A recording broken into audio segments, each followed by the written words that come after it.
3 million years from Earth, the Red Dwarf Podcast, thanks for the memory. Its crew, Blake Braswell, a U.S. native, and Lee Malaby, his English co-host. Additional. The further we travel on this journey, I've discovered the only thing more disturbing than an android with a head shaped like a novelty condom is a low-energy ADR voice acting bringing down an otherwise damn fine experience.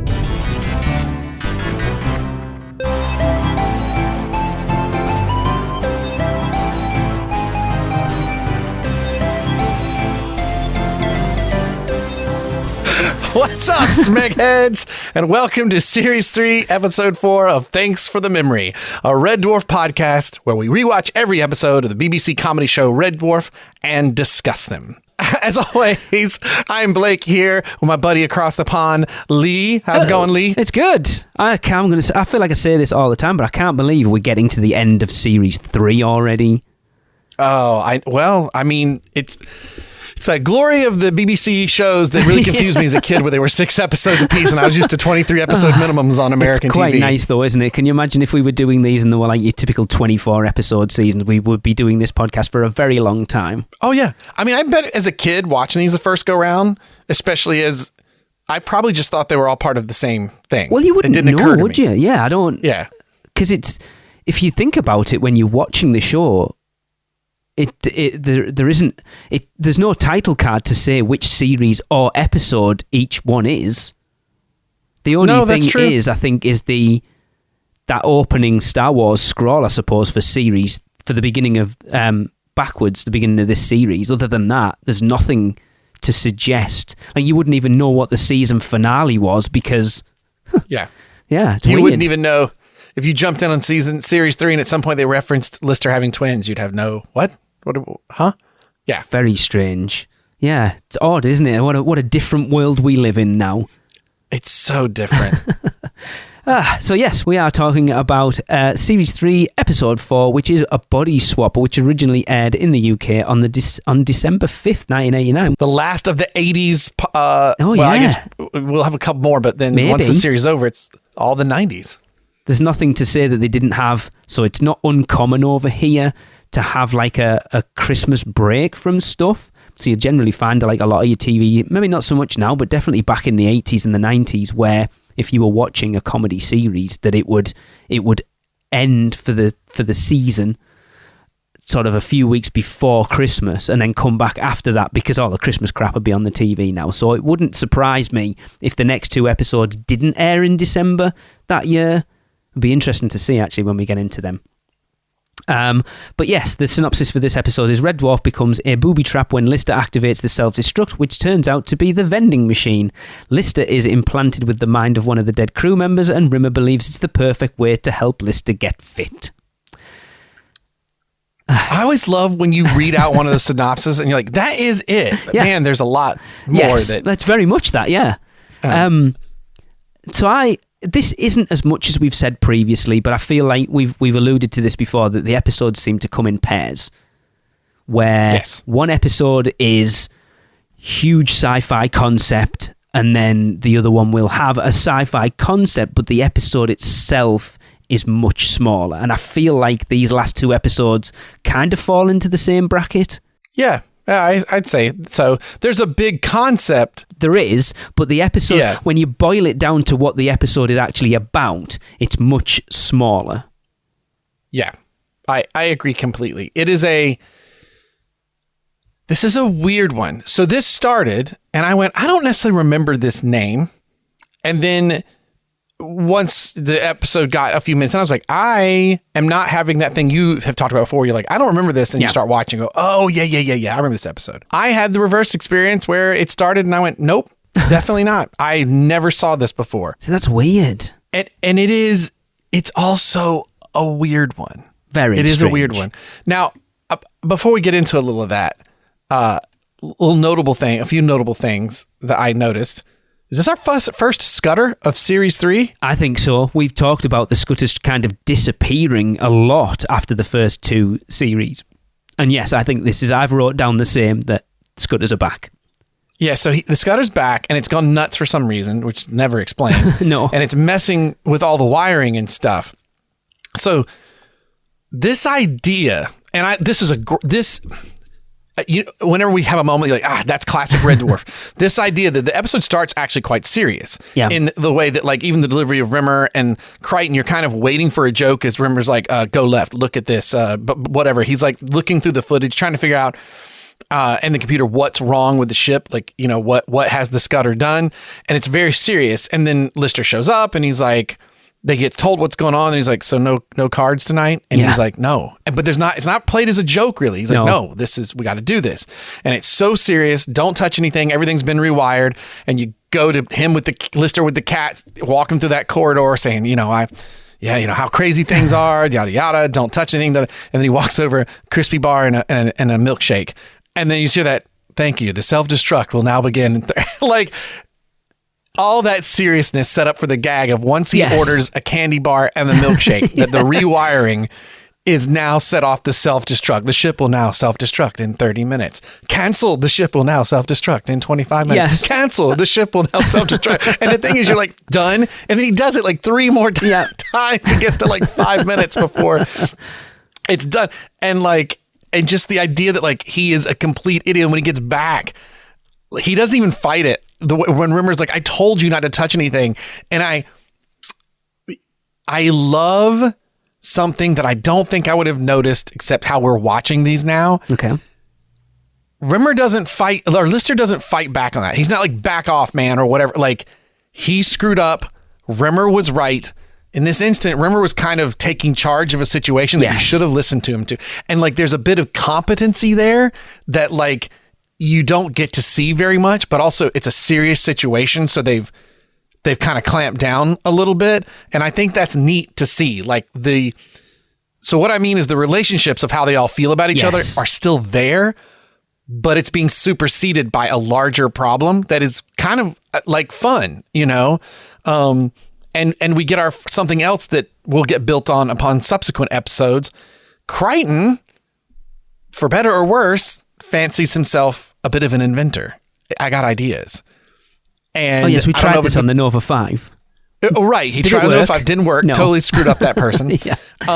But that's something that will come up a lot later, and that I really enjoy, that, like, he has like this really sweet optimism about himself. It's not even like I'm a creator and I want to make things. It's more about, I think I could help, and he comes up with this body swap idea. Now, can I ask you something? I hope you're going to ask the same thing I've written down here. Well, because I'd never seen it, right? When they started talking about what they were going to do, I was like, wait, why not just have Rimmer do the hologram switch like he did with Kachansky? Right. So I wrote the exact same thing. Could they not just have created a hologram? Like, because it's not like it's retinal recognition, it's just voice recognition is what they use. So they didn't need a physical person. So I did exactly the same. But this is where they had a concept for the show. And how do we get to that point? So you mean just like the polymorph gets to touch the hologram because it's funnier if we can turn Rimmer into give Keisha chance guy. Yeah. This whole first 5 minutes, might even be slightly longer, is purely there to set up the rest of the episode, because it doesn't mean anything. It has a joke which kind of falls flat a little bit with the we don't even have a bomb. Well, when the countdown ends and the candy bar and the chocolate shake come out, that's great. Yeah. Like, love that, even though it's a different vending site, whatever, I don't care. Like, that's just, I love that. But then Holly's like, well, we don't even have a bomb. That feels like the joke that would be at the end of the episode. Yes. So here is what I'm going to say. I give this an 8 for the first 5 minutes, and I feel like that's the better show. The idea that the ship would be booby-trapped and a series of gags throughout the ship where you have to use this piece of electronic to try and help, but if you do it, it might do something else weird. Do you know what I mean? Like, yes. And it's like a whole episode where, you don't touch anything, and then it becomes, well, now we have to, and then the funny gags that occur when you do. And who knows, like, you could, obviously your imagination could take you tons of places. I feel like the opening concept of the problem they're in is so much more interesting than what they do with it. Than what it sets up. Not that what they set up couldn't be good, and I think there's a world where that could be good. But even on my second viewing, I was like, God, I forgot. This opening is great. Like this sets up an idea, and you could have seen a world where they go, oh, there's no bomb. Oh, okay. Then they go to sleep, and I don't know, they wake up and everything's kind of normal. And then, I don't know, Lister goes to take a shower, and when he comes out, he's covered in oil. And what? And I don't, like, something. There's still this problem. You know what I mean? Who knows? And you remember I told you there was no bomb? Well, the Scudder has recognized that fact and is building one. Oh, whatever. You know what I mean? Like, there's a whole... This could just be a wacky hijinks fun episode where you're on the ship and all this stuff is going wrong. And then that final joke would have been, well, there isn't even a bomb. And you couldn't have told us that half an hour ago. Yes. And it would be one of those classic, like, Holly, exactly. Yes. Yeah. That makes more sense because it kind of, it falls completely flat where it is. Whereas if so effectively you could they go at the vending machine, he orders his crispy bar and his milkshake, alarm goes off. You've got 30 minutes. So Let it be 30 minutes. Yeah, perfect. 30 minutes happens, whatever. Then literally as the final joke of that episode, 0, like 1 second, 0, and then crispy bar comes out, milkshake comes out. What? Oh, yeah, we didn't even have a bomb. Yeah, it probably would have been, actually. If you go 30 minutes and then you drop that candy bar in the milkshake. Yes. I think that's brilliant. And you do the same gag. You self-destruct in an hour. Cancel. Self-destruct in 45 minutes. Cancel. Self-destruct in 40 minutes. Cancel. Yes. Self-destruct in 30 minutes. And Cat's like, stop! Yeah, perfect. You know, and then you've literally got the length of your episode. Bingo. And it feels like... and you could have there's even a world where you could have finished it with the same idea of a body swap to solve it, and maybe body swap's your second episode. I don't know. Do you know what I mean? But the concept, they could have got 2 episodes out of this. I feel like what hurts the body swap, besides just doing this technically, is the initial premise is a fun, exciting premise. I've never considered that.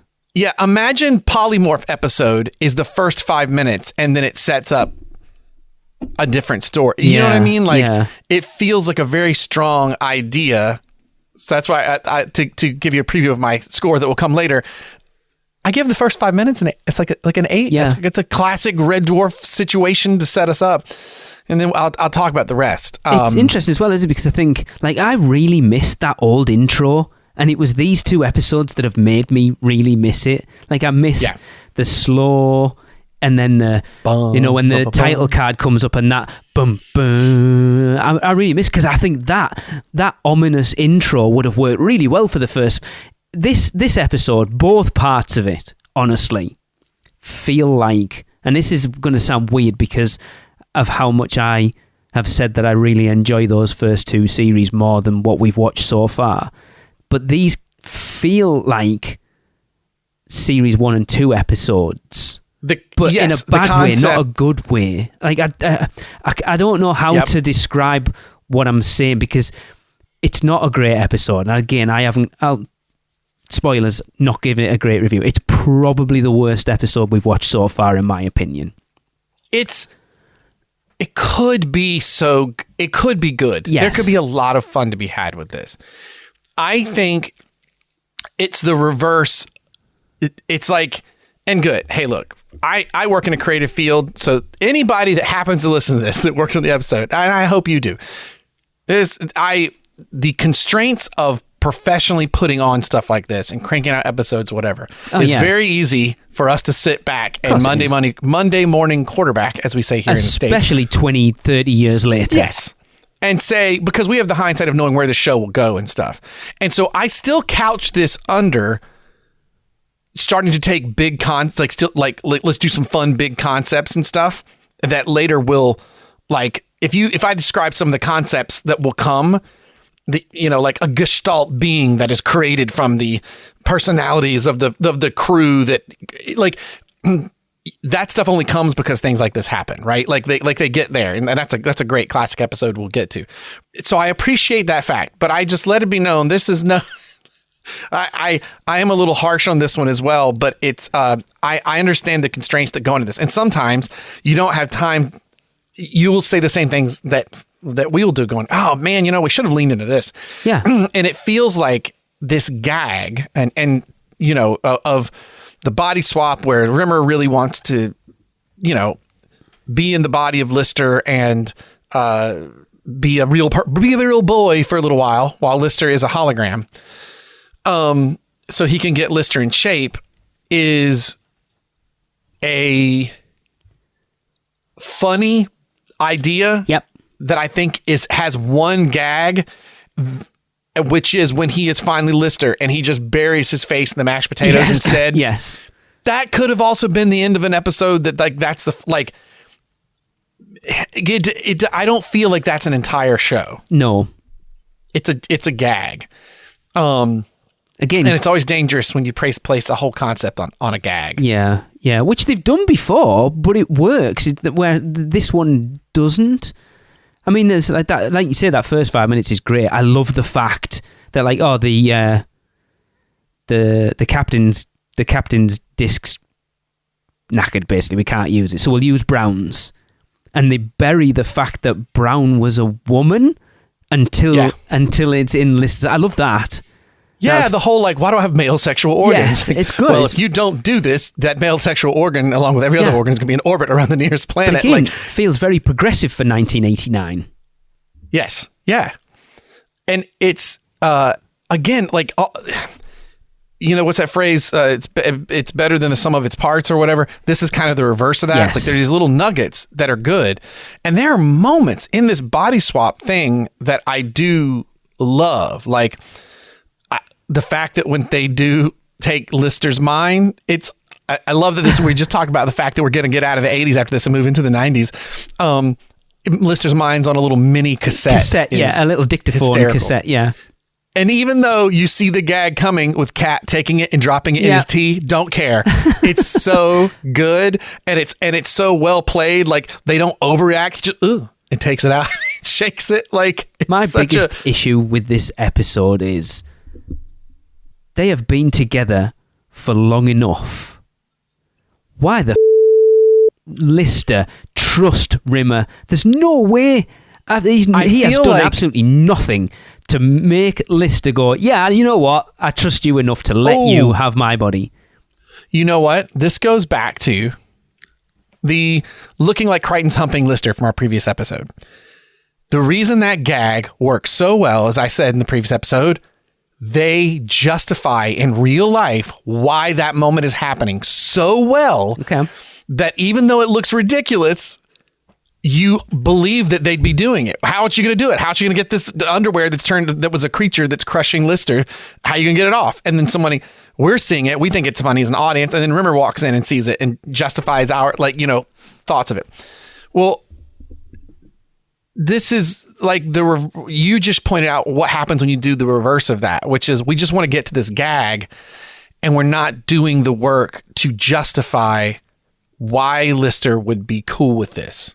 Like what he would, because to do this concept, as you just said, requires some leaps of faith. So, and this would actually be nice instead of an episode that is all swapped. Maybe there's a few more minutes before they swap and something happens on the ship. It stresses Lister out, and he has an angina attack or something. Or he has that would make sense. A panic attack, or Hollywood says, you had a heart attack. But I'm 25. How's that? And then Rimmer's like, well, remember what I said. Yeah. And then he you go, okay, now I get why. Because right now it's just vanity. Is the only reason that Lister sort of agrees to doing it, just vanity and laziness. But Lister's not vain in the slightest. No, but I mean, but he has his I'm husky. I'm not he's trying to play off that whole thing, and it would be great if Rimmer set up that thought, and then like you said, the next day, whatever happens, and then it's you could even. They don't do this a ton, but you can think of all the things that have been going on the ship. Lister, you're the last human alive. You're just stressed out. So you need to get healthier. Let me help you.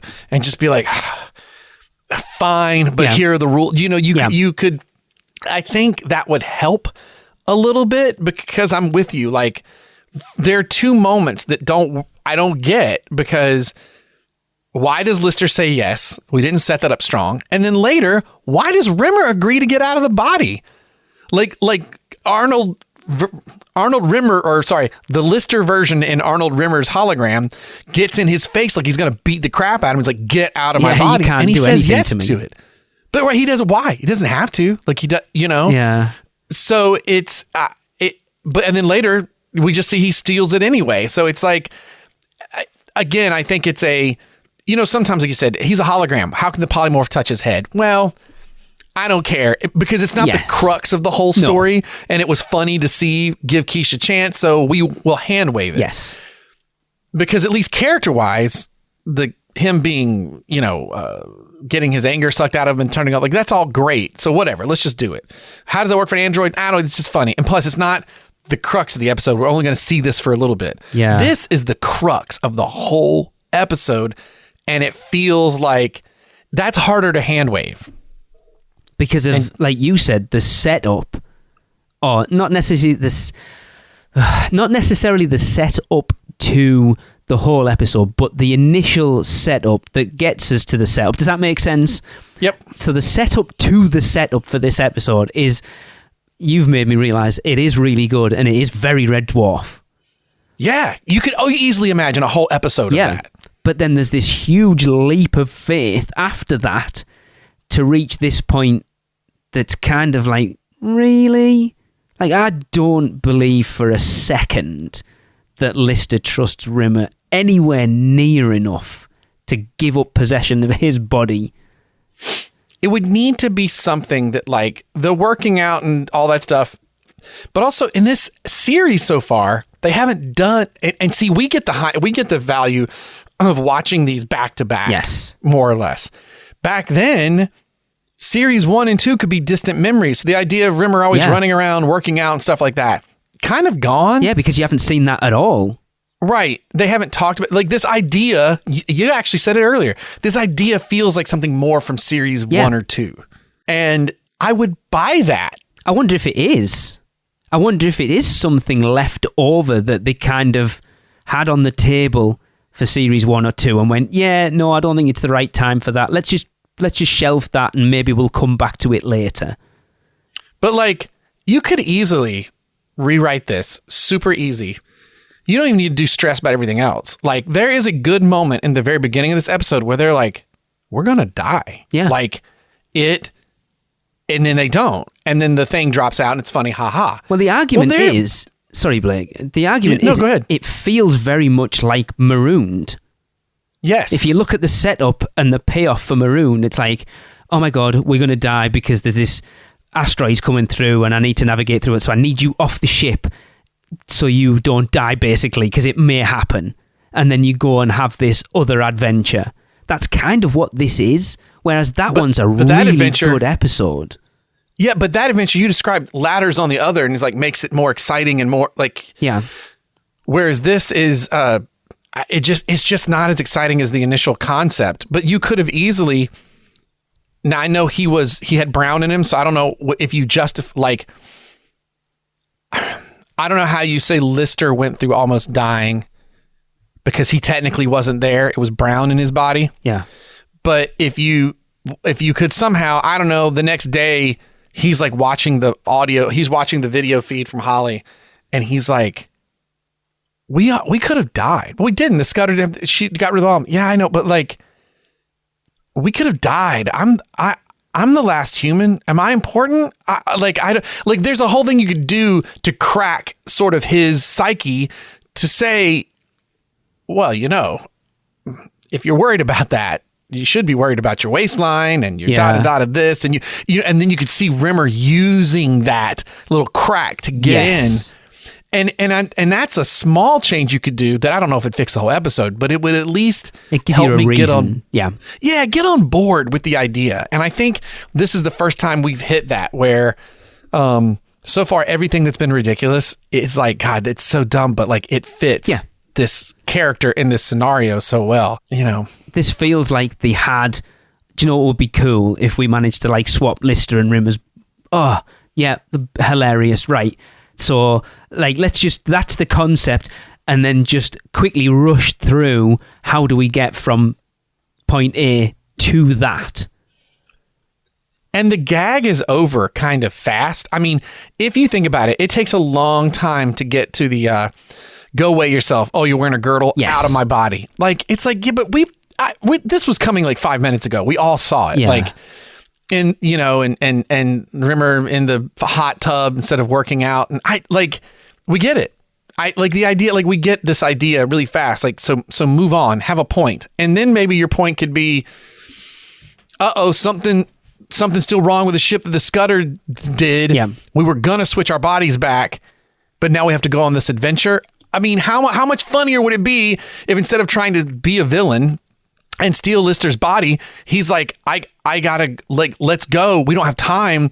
He's like, and they get into the Starbug together, and Rimmer crashes in his body, and Lister's watching it like, you know what I mean? Like there's a world where this idea works really well. Also, you have a guy who does impressions.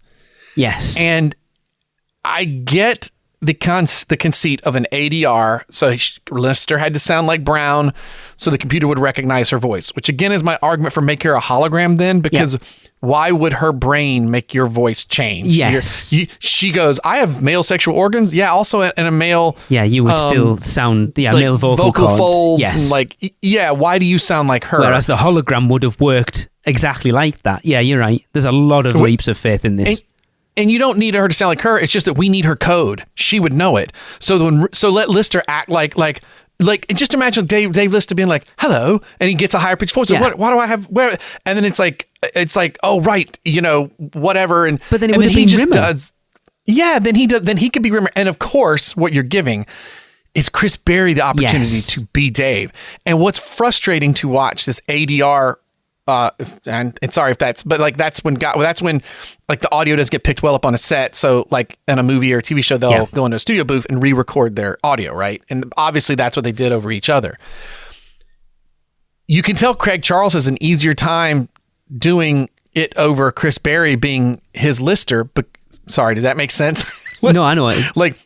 Because he does such a good job of imitating that it kind of flows with it. Whereas the other way around, it's a little hard, but just let it have the voice. I mean, we've heard Lister make fun of Rimmer before, but just, I feel like, because also what they had to do, I don't know if you saw the behind the scenes on this at all. They took the live audience out because they had to re-record it. So they took the live audience out, filmed the episode, then dubbed over their voices, then brought in a live audience with the cast, I'm told, which is kind of fun. And they got to watch the show together. And react to it that way. And then that recording got put over the top. Yeah. But you're missing so yes, they got to hear the recordings over the top of each other's voices switched and stuff.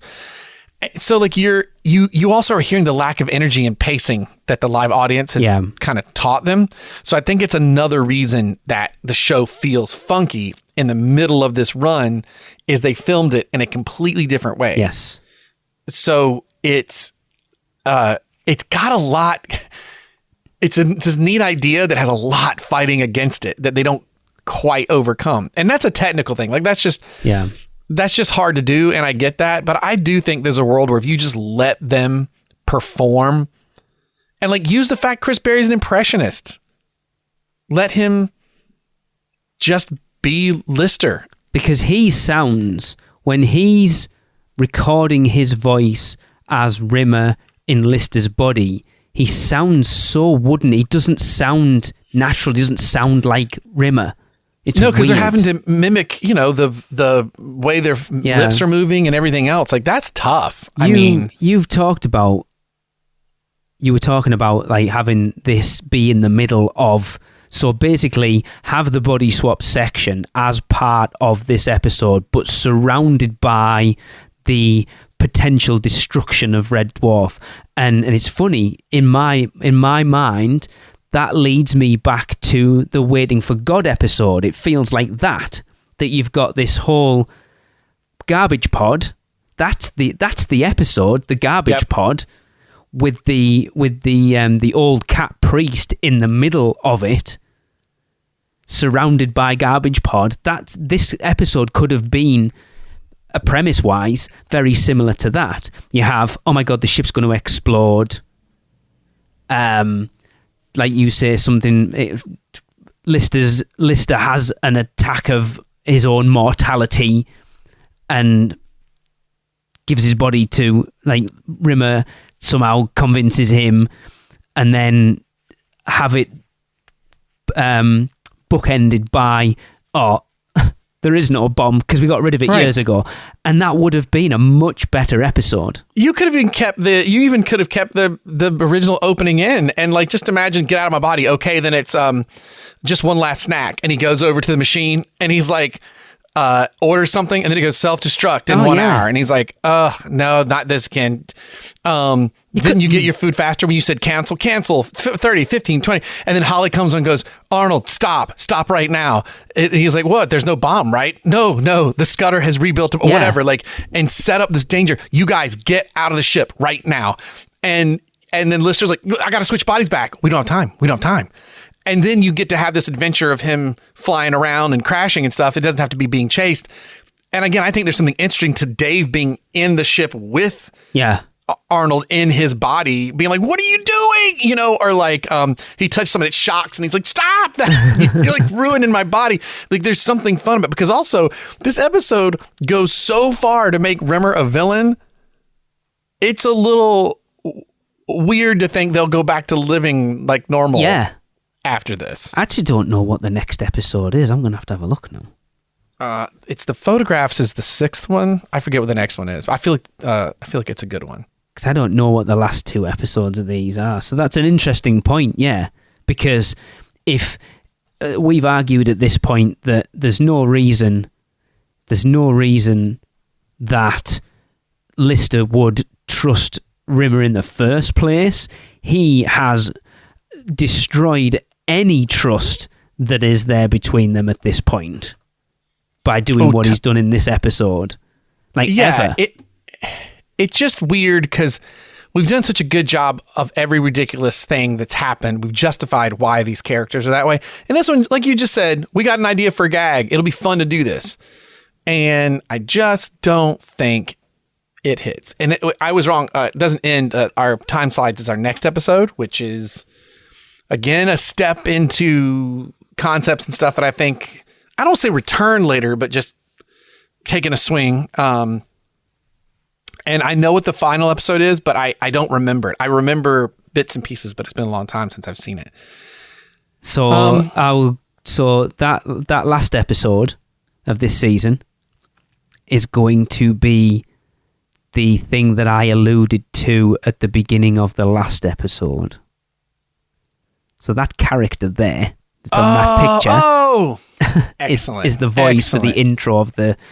Yeah, time slides rings a bell. I think I know which one it is. My memory is burnt on a moment that is awesome, but I can't remember if the whole episode's good. But you know what I'm saying? There's a moment in there that I know it's a really good one. So if I say tension sheet, is that one? I'm going to have to go back and watch it again. Yeah. The moment I remember is a gag with the time slides more than anything. I think that's the episode with the tension sheets. I think you're right. Yeah, I'm pretty sure that's that episode. Everyone who's listening, who's way bigger Red Dwarf fans than we are, and who's watched them more recently than the last 7 years ago, and what are you guys are doing a podcast on Red Dwarf and you don't even remember what these episodes are? Which, of course, like, that's part of the charm of why we wanted to do this too. Was it happens to be we both grew up enjoying it, but it's been a while. Yeah, and so it was fun to start rewatching these and rewatch them for in my case, this episode to me was brand new. I didn't remember this at all. But to be watching it with somewhat fresh eyes, yes. It's going good. Forward. I think it's better. I think it's better the fact that we don't know them all intimately. Though, I'm going to defend this episode now. That just made me think of something. When I watched these the first time, and I would have been around 9, and I was loving it. Now, as I said, I don't remember this episode, so I don't think I caught this one at that time. But if I had, I still would have loved it. Oh, of course. Because One thing I will say about this is if we can go back in time and put this in its contextual space with its contemporaries, nobody else was doing anything like this. This idea of the Red Dwarf show and what it is and like the conceit of it is now, look, we've got space bums starring in everything from Star-Lord and Guardians of the Galaxy to like, you know, obviously, I've talked about Hitchhiker's Guide to the Galaxy before, and that was a contemporary to Red Dwarf, but that was also a great miniseries on the BBC that was done. But like nobody was doing anything like this. So even taking this swing and doing this idea of switching the bodies and being funny about it, like, you know, especially as a 9-year-old, hearing a guy go, "Are you giving me bosoms?" Like, I mean, I'm going to love this at that time. Like, so in its place, this isn't wretched. This just isn't hitting for me like the other ones did. And I think a lot of it has to do with situational character comedy works so well when everything really comes out of the world of the character so you believe it no matter how ridiculous it is. And this, you're being asked to believe some things that I think we pointed out that you're like, don't necessarily go along with the characters that we already know. Like, we don't mind the hand waving about sometimes we really pay attention to the fact Rimmer's a hologram. Yeah. Other times we don't. I don't care. It's about the characters. It's the most important thing to me. And this one kind of invalidates that. Now, on the hologram front, it is funny that for the first time, we've really swung back into and they actually didn't overdo it, which I was surprised watching. Again, they haven't talked about him really being a hologram and the negatives of that in the last few episodes either. But for him to be like, I haven't tasted food, I haven't done that. I'm like, you know, they really haven't hit on this in a while. Yeah. And now that I say this out loud, my writer brain's like, oh my God. Yeah, it makes sense. At the same time that Lister has a crisis of mortality, Rimmer could too, in that it's been so long since he's been mortal. So both of them are cracked by this situation. Okay, and, I'll give you that. You know, again, that, and if you present it in that way, I think a lot of the stuff that bothers us, even if we go, oh, this wasn't as funny as the other ones, but it doesn't feel wrong. And I think there's just some moments in here that don't quite feel right. It's a concept that we've already kind of dabbled in with Red Dwarf, though. Because you think back to Rimmer going into effectively Kachansky's body to try and get Lister to stop doing the catering exam. So it's not the whole body swap thing isn't a new concept for Red Dwarf. Yeah. And we've already presented an easier way of doing it. Yeah. I think that's the thing. It's a concept. It's a concept that you have introduced without any prior reference at all that it's even a thing, to tell a joke that isn't, in my opinion, that funny anyway. It's a one-off. Like, literally, another version of this episode is they switch bodies back and the other story comes back. I don't know. And I don't know. There's just, I don't know. Again, I think the opening concept is so much stronger than the whole episode that it never recovers from that. No. And then it just feels like that's what the episode's going to be about, this messed up Scudder. Oh, we haven't seen Scudders in a while. You know what I mean? It's even bringing the Scudders back in. Oh, we haven't seen Scudders in a while. That's going to be this whole episode. No, purely just to start off this. Yeah, because that's lit. You see it once for like 2 seconds and then you never see him again. That's it. Yeah, it's very strange. Yeah, it does feel. It wouldn't surprise me if you found out that when they were writing series 1 or even 2, that they sat down at the concept phase and just threw out a load of concepts for episodes. And this was one of them. And they went, no, it doesn't feel quite right. And they chuck it away. Yeah. And then 2 or 3 seasons down the line, you're like, right, we're struggling. What about that one that we were going to do for series 1? Do you think we'll resurrect that? Yeah, okay then. Whereas if you'd have placed it in series 1 or 2, it maybe wouldn't have felt as jarring as it does putting it in series 3. And I think if I told you, hey, would you like to see an episode where the idea is that Rimmer and Lister switch bodies? And I think you'd be like, oh my God, I kind of want to see that. Yeah. Like, the idea is appealing. Yeah. Its execution is just a little off.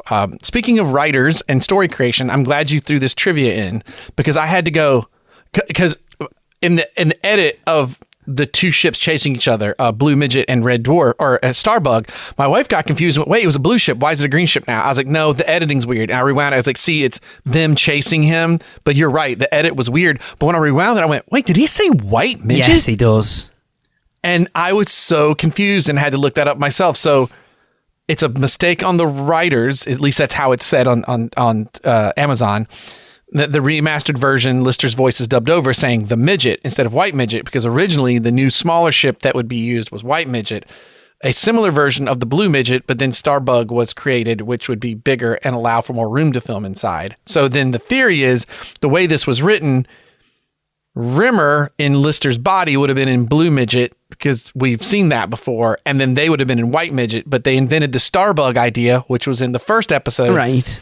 Of this series, right? That's the first time we see Starbug, and yes. Starbug is a way better design than Blue Midget. They also wanted a ship that could travel, that was bigger, had a bigger set inside. And that's interesting. This goes back to something we talked about in our first series, though. What's the order these things are created in then? Yes, very much. Yeah, because so you've got to assume that. See what you've just said there, then, Blake, leads me to believe that this episode was written way earlier than series 3 then. Or not even that, because, like, remember, we forget, like, because you watch, Starbug's this big star thing, and, like, yes, in the very first episode, you see Starbug, but the cast and crew would not have working on this at first. Do you know what I mean? Like, they wouldn't have seen any of that stuff. Yeah, true, when they were filming it.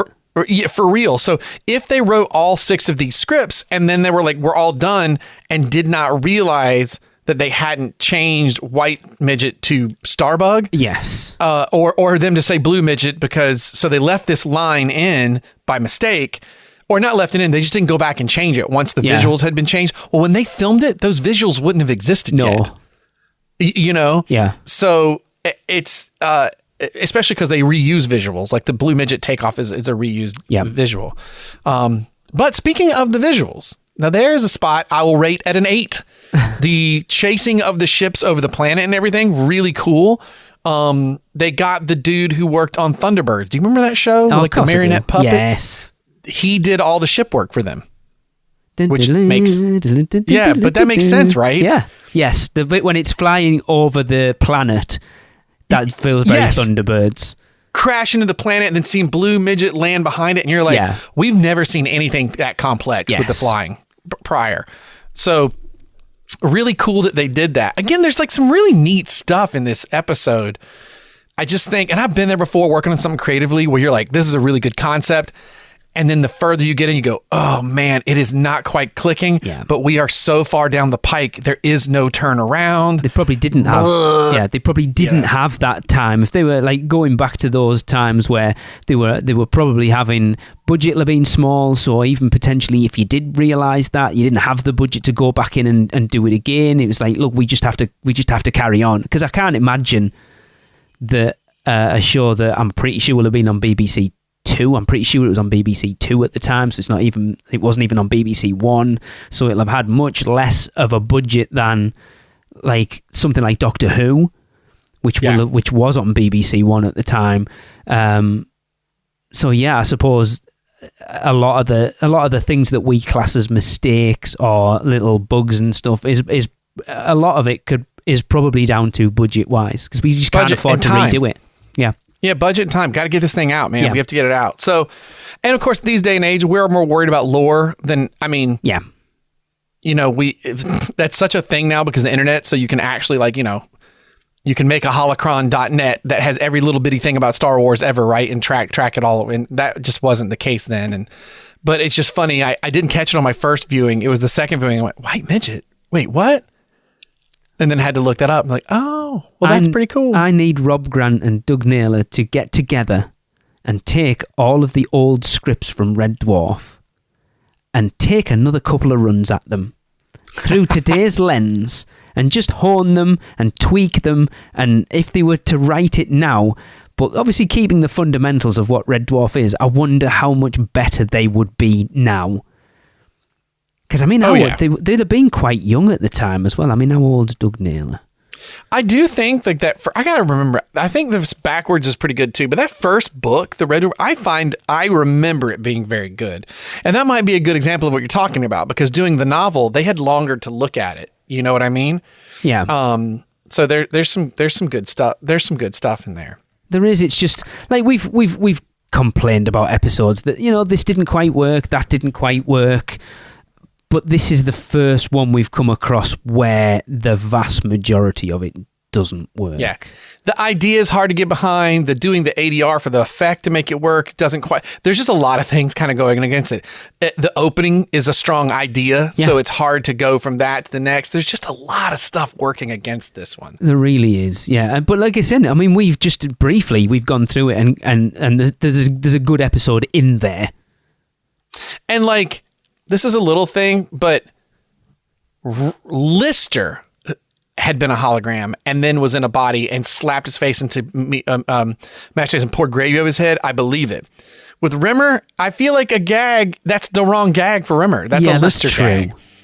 And I feel like it would be funny. I feel for him, a giant plate of the giant mashed potato plate doesn't even work. I feel like you got to have a bowl. Crichton scoops it out, and Rimmer as Lister just goes, another scoop, another scoop, it would another still scoop. be and then it's prim and proper right. Rimmer, yeah. And then if he scooped it, but leaned back and then had him pour gravy in his mouth with the mashed potatoes, like that's still gross. And I think gets you the effect. But there's something about I'm like, wait, this is Rimmer. Lister. Sometimes they would push how gross he was to where I didn't even believe it, but that. Rimmer right. Pouring that over his head, that doesn't make sense to me. Because if you look at the food, it's like the oysters, and you're like, I can imagine Rimmer that. There should be caviar. Like it would be all of the sort of the quintessential sort of posh English food that he would eat with silver cutlery on china plates and stuff. And so for him to bury his head and pour, I'd never even considered that. But you're right. Yeah, that bit feels weird. Yeah, Lister, you wouldn't question it at all. Like if Lister hadn't eaten if he'd have gone back after Marooned, having eaten dog food, and you'd give him all of that, you could imagine him doing it then. Or again, another version of the story. One of the elements that's funny is he's in his body, but he starts to act like him. Yeah. Imagine that when he catches him eating at night, he's like, "What are you eating?" And it's not mashed potatoes or whatever. He's eating vindaloo. And he's like, "Is that vindaloo?" Yeah. He's like, "I can't help it." There's something and it's like, there'd be something funny about even maybe you get to the point where Lister's like, "I want out of your," or Rimmer's like, "I want out of your body too." And then that would be cool. The ship's going to blow up and we have that same adventure we talked about where they have to go and they didn't get to switch bodies yet. But it's because right now it's a funny gag, and it doesn't have these little layers that we're talking about that would make it stronger. Yeah, like if they started to act like each other, or somebody said something and Rimmer and Lister in Rimmer's body non-jokingly gives the correct salute, and he's like, "What did I just do?" Yes, and it's like we have to get out of each other's bodies. That would be cool. Actually, that would be interesting. And then they agree to that. And then the ship is going to blow up and they have to leave and go on that adventure and crash the ship. There you go. Perfect. See, guys, hire us for the reboot. We got you. It's funny you mentioned that, actually, sort of talked about that stuff. So this is apparently the first episode where Cat says the word smeg. Yes, I like that. When he passes Lister, but Lister's in Rimmer's green shiny outfit with his hat. And it's like, why do you want to look like that smeghead Rimmer for? Because I am that smeghead Rimmer. Yeah, pokes him in the eyeball of it. Doink. Yeah, there's some funny moments in it, but overall it feels, and it's interesting because, like I say, you go back to Waiting for God. We talked about that episode where there's two very distinct storylines going on in that episode, but it never feels disjointed. This feels disjointed. Yeah, there's a lot of things we have to leap over. It's just not told in a very cohesive way. Yeah, feels rushed, feels like not thought out, feels like a second draft, not a fifth draft. I won't even say a first, but we had an idea. Quite jive. Yeah, we had an idea of this body swap thing. Brilliant. Who doesn't want to see that? Hilarious. How do we get there? That's the bit that got rushed. Yeah. Why do you do this and not an episode showing Lister pregnant? Yeah. I would love to see that. Very strange, but yeah. Again, just hire us Hire us for it. It's So fine. You know what? We'll just rewrite it as a radio drama and bring in the original cast. that You would can be even do it cheap with us. amazing. Yes. So going to what we've alluded to, what did you give it, Blake? I gave it a 6. I said great concept, but then having to record their lines as an ADR in a studio booth saps the energy. I would like to have seen them use their own voices, but act like the other person. Would have been if you changed nothing but that, I would have appreciated that more, even if I still would have had some of the problems that we talked about, with this. That could have been a lot of fun, having Craig Charles and Chris Barry like impersonating each other. That would have been hilarious. That could have been I think so too. much fun. I gave it a 5, and honestly, after our conversation, I could probably give it less. But there is some funny moments in it. But it just the execution falls short of what it could have been. Oh, and as I said, my first sentence was 8 during the opening destruction countdown. Right up until when they swap bodies, I'm like, I'm in. And then it just doesn't quite work. Yeah. Such a shame. Well, I know. It's a shame, but you know what? It's fine. And again, as a kid watching this, there's nothing else like this on TV. I would have just been like, that's fine. I'll take a piece of fine with this meal as well, with some of the goodness that we get. It's fine. I will judge this episode on the next 2, because it's when that becomes a thing. I don't think it does. I think I have a good idea of at least what the next one is, and then the one after. I think I have a good idea of that. So I don't think it's something that sticks for definite, but you're always going to get one-offs. You're always going to get... You can't be at a 10 every episode. No. We needed a dip. So mid-season dip. That's how you learn. Yeah, exactly. And again, there's a lot to be learned. And I think you'll see when we get to these episodes you don't remember as much, 4, 5, and 6, you'll be like, oh, yeah, a lot of this really does feel like it came from after having worked on season 3. They're like, what about this? What about that? And they have a lot of fun. And awesome. Cool. Like I said, things like the polymorph come back. It feels really bad that we've basically just all over it for nearly an hour. Yeah. And we've never done that before. We poop with love on it. Like, this is... How many episodes have we covered? This will be our 16th episode we've covered. Is that right? Yeah. And this is the first one that we've give anything less than... I feel like halfway point. I had a 7 for something in series 1 or 2 that the pacing just felt off to me. You're a bit more optimistic as a person than I am, though, Blake. So you tend to err on the side of higher ratings than I do. Whereas if something isn't amazing, I'm like, yeah, it wasn't very good. Yeah, I'm a much more pessimistic person. I just see getting handed the script and be like, guys, there's some fun stuff in here. Here are my notes. Can we fix these? Let's move and let's do another pass and what that looks like. You know what I mean? Yeah. And of course, who the hell am I? These guys are pros doing their thing and whatever. But that is how it feels. That's how it feels to me. It needed another pass, and they probably would agree and didn't have the time or money to do that. Absolutely. So, I mean, we're only saying we're only talking about these things from a point of love. We just want, we know it can be better, and we wanted it to be better. Not like we hate this and we don't want to watch this stuff. It's like it could have been better, and there's, like you said, there's the definite sprouting of a really good episode in there. Then now I'm just the idea of a booby-trapped red dwarf amazing. Would be such a fun episode. I do believe that brings us to the end of this podcast, does it not? Yes, I think we've pooped on it enough. Yeah. Well, be sure to follow us on the Facebooks and Instagrams at Dwarf Memory, and on Twitter at Dwarf_Memory for all show updates. Of course, subscribe, rate, and review the podcast wherever you can, and let other people know that we are a decent podcast. I think I'm enjoying it. I don't know about you, Blake. I don't know about everyone else, but I've been having fun. We've gotten some fun comments from people that I'm like, okay, you know what? You're enjoying this the way that I am. So I feel good about that. Exactly. And you can send those comments to us at dwarfmemory@gmail.com. The next episode we'll be discussing will be Series 3, Episode 5, Time Slides. So make sure to watch before you listen to our next episode. I'm looking forward to it because I have a vague memory of which one it is. This is one of those that I stumbled on and only saw part of, and I don't know that if I've seen the entire thing. Awesome. The second half, I know how it goes, but I think I'm missing a little something. Okay. But we'll see. This is one of those that I missed, and it's airing. And when I lived in Japan, when things like LimeWire and such existed, I tried to, and this was like an episode that wouldn't download quite completely. Yeah, brilliant. I was asleep, okay? Next thing I know, Plastic Percy here puts a sponge on my face, and out go the lights. Just one night, I promise. I'll give it back to you first thing tomorrow. Maybe Thursday.